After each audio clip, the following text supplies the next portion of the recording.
இன்றைய தலைப்புச் செய்திகள். நள்ளிரவு முதல் எரிபொருள் விலையில் ஏற்பட்டுள்ள மாற்றம்.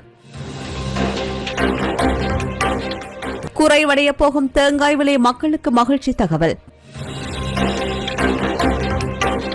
தனியார் வாகன இறக்குமதி வெளியானது வர்த்தமானி.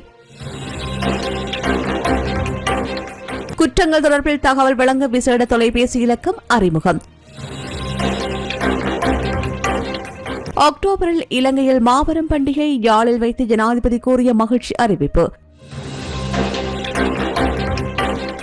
77வது சுதந்திர தினத்தை முன்னிட்டு வவுனியாவில் வாகன பேரணி, வன்னி மக்கள் ஒன்றியம் அழைப்பு. முன்னாள் ஜனாதிபதி மஹிந்தவின் வீட்டிற்கு படையெடுக்கும் மொட்டுக்கட்சி உறுப்பினர்கள்.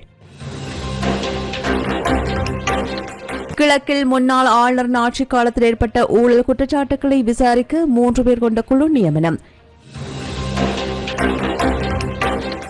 இந்திய மீனவர்களை எல்லை தாண்டி மீன்பிடிக்க வராதீர்கள், தாண்டினால் ஏற்படும் துன்பியல் சம்பவங்களை தவிர்க்க முடியாது, விடுக்கப்பட்டது.